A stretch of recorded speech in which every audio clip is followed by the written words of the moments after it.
kichwa cha somo cha leo na kichwa cha somo cha siku zote utakaponiona nimesimama hapa kwa mwaka huu wote: wakili katika mikono ya Mungu mwenye upendo. Wakili katika mikono ya Mungu mwenye upendo. Kwa siku yote utakaponiona nimesimama kama mhudumu kwa mwaka wote huu, wewe jua kwamba ni wakili katika mikono ya Mungu wa namna gani? Mwenye upendo.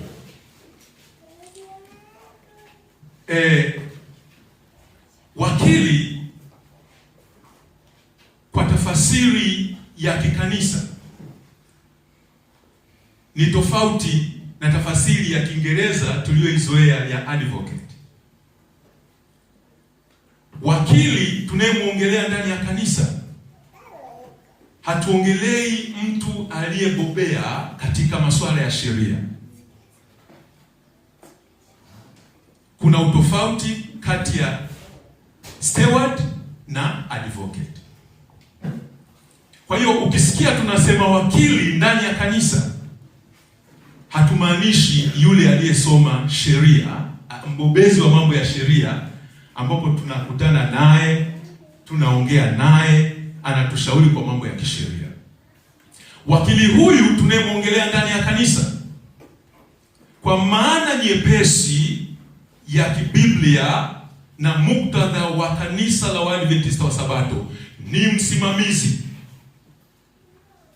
msimamizi wa mwenye navyo. Amina Bwana. Kwa hiyo sisi ni wasimamizi. Baraka tusomee Yohana 1 fungu la 3. Yohana 1 fungu la 3. Vyote vilifanyika kwa huyu, wala pasipo yeye hakikufanyika chochote kilichofanyika. Vitu vyote tunavyoviona katika dunia hii na vile ambavyo hatuvioni kwa macho ya kibinadamu, vitu vyote vilivyo mbinguni, vitu vyote vilivyo duniani, vitu vyote vilivyo katika sayari nyingine, vyote vimefanywa na Mungu wa wapi?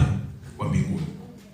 Na Yohana 1 anasema pasipo yeye hakuna chochote kilichofanya namna gani? Kilichofanyika.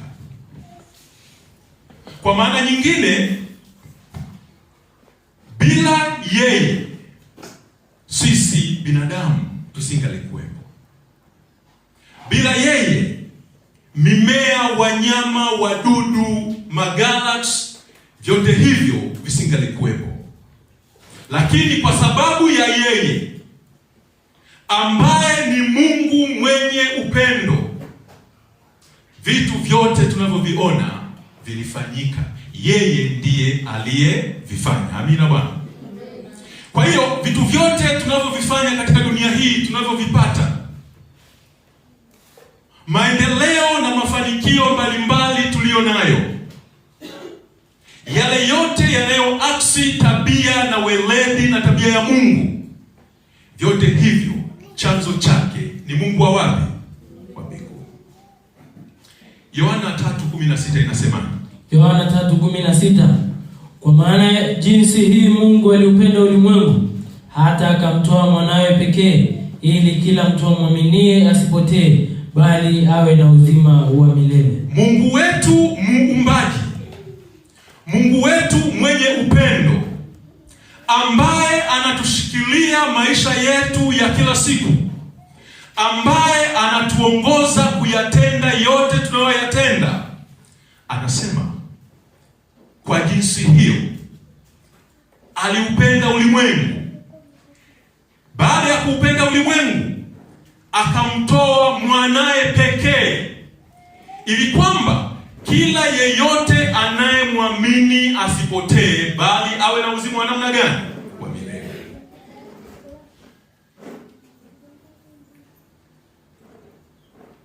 Yeye ambaye amesema katika Yohana 1:3 kwamba pasipo yeye hakikufanyika chochote. Yohana 3:16 anasema akatupenda, akamtoa Yesu Kristo, ili kwamba kwa yote anayemwamini asiweze kupotea, isipokuwa awe na uzima wa namna gani? Wa milele. Kwamba kanuni ya Mungu anayotuonesha hapa katika Yohana 3:16, namba 1 ni nini? Upendo. Amina Bwana. Mungu alianza kuupenda ulimwengu kwanza. Kanuni ya kwanza. Kanuni ya pili, ndipo akafanya maamuzi ya kumtoa mwanaye wa namna gani? Wa pekee.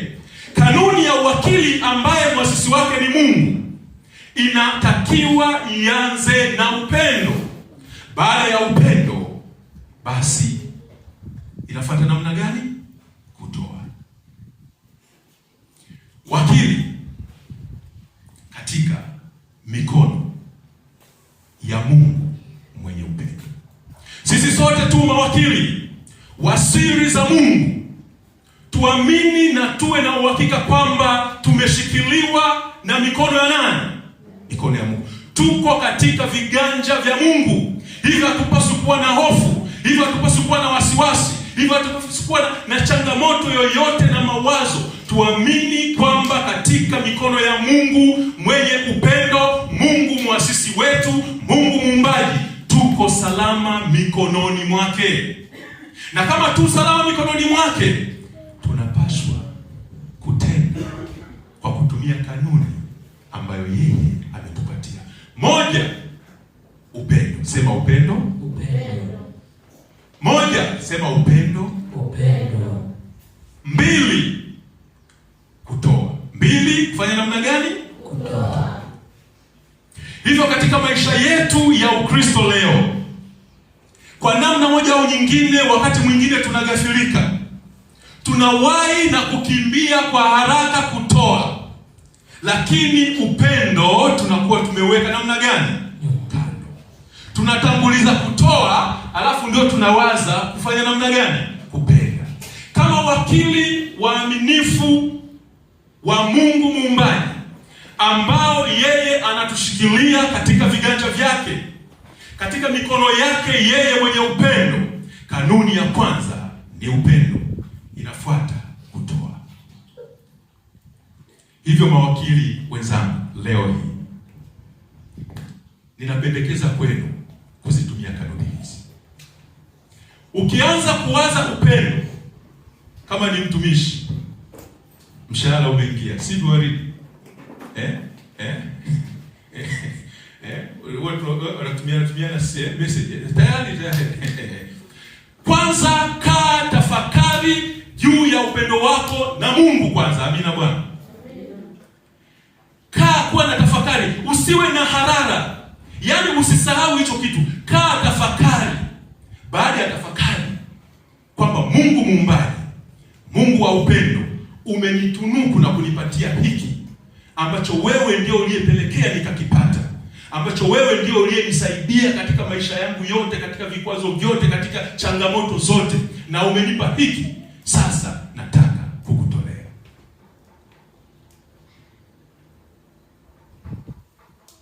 Lakini katika kitabu cha Wakorintho wa kwanza sura ya 4 fungu la kwanza, Paulo anatukumbusha nini? Wakorintho wa kwanza 4:1. Na Mungu anasema, mtu na tuhesabu hivi kuwa tu watumishi wa Kristo na mawakili wa siri za Mungu. Paulo anatukumbusha kwamba sisi Waadventista wa Sabato wa Endonyo na kwingineko duniani tunatakiwa watu, wanadamu wenzetu, au sisi kwa sisi, tuhesabiane hivi kwamba tu mawakili wa siri za nani? Za Kristo. Tuhesabiwe kwamba sisi ni mawakili. Ina maana muumini yoyote wa kanisa lazima uamini kwamba wewe ni wakili wa siri za nani? Siri za Mungu. Hivyo basi hakutakuwa na nafasi kwa Mkristo au udhuru wa kusema mimi sihusiki. Anayehusika ni Malagira. Wote tumeitwa na kualikwa kwamba tuhesabiwe hivyo kwamba sisi sote tu mawakili wa siri za Kristo, na tuamini kwamba tupo katika viganja vya Mungu. Mungu wa namna gani? Wa upendo. Tafakari katika maisha yako tangu kuzaliwa. Nikimwona mama yangu hapo kwa umri wake, nikimwona mzee wangu Lebabu hapo kwa umri wake, nikimwona mzee Likana kwa umri wake, mimi mwenyewe nikitafakari umri wangu, wewe mwenyewe ukitafakari umri wako, mahali ulipo, changamoto ulizopitia, lakini Mungu bado amekusimamisha na kukuweka salama mikononi mwake. Kwa nini usitafakari na kuamini na kutekeleza wito huu wa uwakili? Mungu amekujalia katika mambo mbalimbali, yawezekana yakawa makubwa, yawezekana yakawa madogo. Kwa nini usitafakari? Mungu amekupitisha katika mambo mengi. Tukisimuliana hapa visa tutashangaa. Sisi sote tulikuwa tangu watoto wadogo mpaka leo tumekuwa umri huu. Wengine tunamshukuru Mungu. Mimi chama ambacho sikuenda ni Adventure, na kipindi hicho hakukuwa na chama kinaitwa Adventure. Lakini nimekuwa Pathfinder, nimekuwa A1, nimefanya kozi ya Master Guide, nimesoma kozi ya kiongozi wa Adventista. Ninamshukuru Mungu. Amen. Na wewe mshukuru Mungu kwa hicho. Amen. Kuna wengine hawapati hata hiyo nafasi ya kujumuishwa katika uwakili wa siri za Mungu. Na wakati fulani nikiwa pale Temeke na rafiki yangu mmoja, yule kiongozi wetu, mwalimu wa watafuta njia, alikuwa akituandaa mimi na yule bwana mdogo kwa wachungaji miaka ya 90, kwamba tuwe wachungaji. Ndio ilikuwa lengo lake. Tulikuwa vijana wawili, kwamba tuwe wachungaji. Namshukuru Mungu, mimi ni mchungaji ambaye sijasomea. Amina Bwana. Na mahali fulani kule nilipokuwa kwa muda fulani wakati wa masomo, walikuwa wananiita mchungaji. Hata leo ikitokea changamoto wananipigia simu. Wachungaji wananiita mchungaji. Nilibakiza kubatiza, tunanilikataa mzee babu. Lakini waumini walitoa na pale na ambao twende twende, kuna mtu mmoja anaitwa Ganga, kwamba nikabatize. Lakini waumini wale, kama ilikuwa ni dhambi au kikanuni za kanisa sijui, lakini mwisho wa siku tulimuita mchungaji kwa sababu ya uhaba wa wachungaji. Alikuwa hajawekewa mikono, lakini ilibidi awabatize wale watu kwa sababu walisafiri masaa 72. Hivi mnajua masaa 72? Alafu masaa 72 hayo ni kwa treni ya umeme. Hivi mnaielewa hiyo? Lakini mzee Likana, unaipata hiyo? Masaa 72 kwa treni ya umeme. Wamekuja alafu warudi bila kubatizwa. Kwa hiyo yule mchungaji wa mahali jirani tukafanya utaratibu, akaja akawabatiza. Sasa kwa nini namshukuru Mungu katika tasnia hii ya uwakili wa siri za Mungu? Yule mwenzangu, yule bwana mdogo mwenzangu, sasa hivi wote tuko hivi. Jana tu nikawa napata taarifa, naongea na wakongwe, tunajiita wakongwe wa kipindi hicho. Nikapata taarifa za kusikitisha sana, kwamba sisi tuliokuwa tunajihesabu kama mawakili wa siri za Mungu, na tulikuwa tukijihesabu kwamba tuko katika mikono ya Mungu wa upendo, nikaambiwa yule mwenzangu anatoka nyumbani kwao Tandika, anaenda pale Chang'ombe polisi. Kuna stendi na kuna majengo yamejengwa sasa hivi ya Muslim. Anakaa pale mbele ya kanisa. Stendi, kanisa liko nyuma. Yule bwana mdogo, kwa sababu kiumri ni mdogo kwangu, anapiga bangi na ndio ya hatari.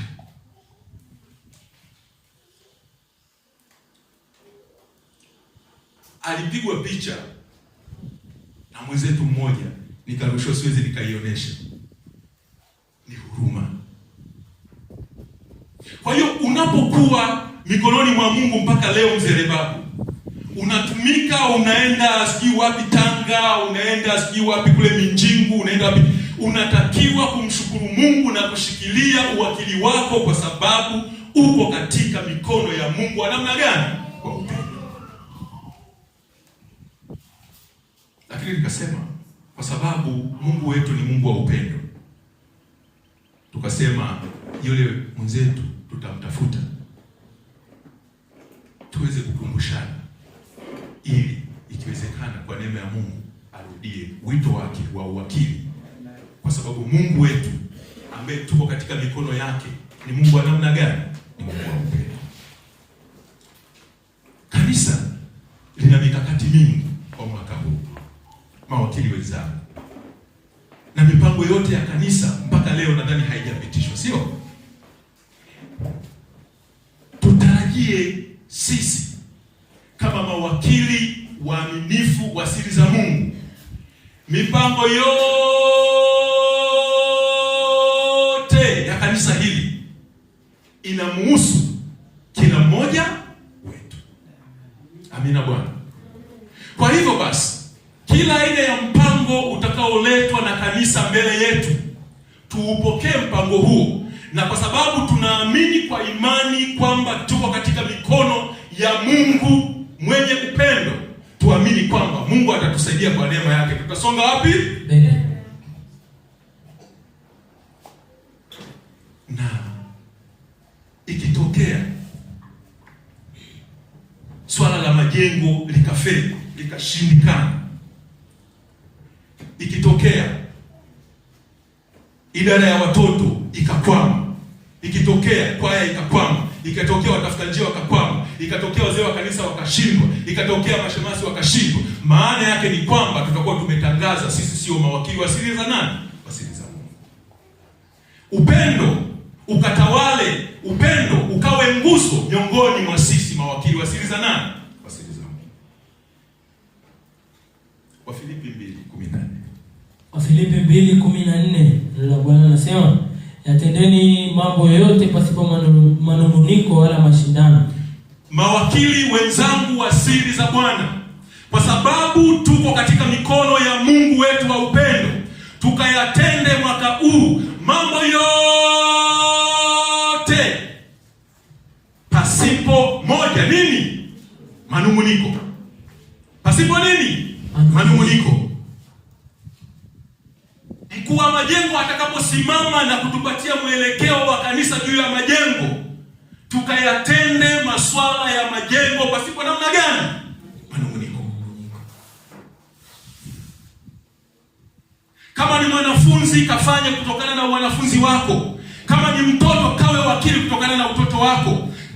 Kama wewe ni mjasiriamali, kafanye uwakili kutokana na ujasiriamali wako. Kama ni mtumishi, kafanye kwa sababu ya ujasiri, kwa sababu ya utumishi wako na kutokana na level yako. Kila mmoja kwa hekima, kwa talanta, kwa mali, kwa kila kitu, wote tukapate kuungana kwa pamoja katika kanisa la Endoni, tusukume kazi ya Mungu namna gani?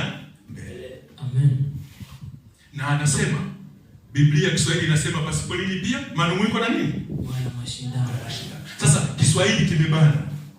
Mashindano haya wanafunzi wasijana kusema sasa kule shuleni mbona tunataka nani awe wa kwanza? Physics nataka ni wachape, ni watengezee kipigo, sio? Mathematics nataka niwe bora, nipate hata cheti. Sio mashindano ya namna hiyo. Hayo ya shuleni huko shindaneni. Amina Bwana. Msiende kulala mkasema bwana uwakili alituambia tusishindane. Shuleni pale masomo, bwana ndugu yangu, ili uwe wakili mwaminifu, shindana. Bwana Yesu asifiwe. Wanafunzi kashindaneni. Onyesheni uwakili wenu na kuonyesha kwamba ninyi mko katika mikono ya Mungu kwa kufanya mashindano ya elimu. Lakini anachoongelea hapo ni dispute. Dispute. Maana ya dispute imebeba migogoro, imebeba mizozo, imebeba kugombana. Mnaipata jamani? Kwa hiyo anatuambia tuyatende yote pasipo mizozo, pasipo kugombana, pasipo kufarakana, pasipo kuoneana wivu, pasipo kusengenyana. Hizo ndizo pasipo zile conflict. Kwa hiyo tutakapokuwa tukitenda na kutekeleza mipango ya kanisa, sisi kama mawakili waaminifu wa siri za Mungu ambao tunaamini kwa neema ya Mungu kutoka katika mikono ya Mungu wa upendo, tuyatende mambo yote kwa uaminifu, pasipo manunguniko, pasipo migogoro, pasipo mizozo. Na tukifanya hivyo, Mungu wetu atatubariki. Amen. Ni ombi langu kwenu na kwangu binafsi, Mungu akatusaidie sana, ili kwamba katika mipango yote itakayoletwa na kanisa tukapate kuipokea na kuingia kazini. Bwana Yesu asifiwe. Amen. Aliyepewa kidogo atadaiwa kidogo, aliyepewa kingi atadaiwa kingi. Hata shilingi yako 10 itoe, kwa sababu ndicho Mungu kama wakili alichofanya namna gani? Alichokubarikia. Na ujifunze tabia ya kutoa. Hicho kidogo kakitoe, kwa sababu Mungu anakuona wewe mwisho tangu mwanzo. Bwana Yesu asifiwe sana. Hivyo ni imani yangu kwamba kwa neema ya Mungu tutajaliwa hekima, busara na maarifa. Tutakuwa wamoja, tutaendeleza imani yetu kwa pamoja, ili mwisho wa siku katika mwaka huu kwa pamoja tuweze kushangilia mafanikio tutakayokuwa tumeyapata pamoja na nani? Pamoja na Bwana.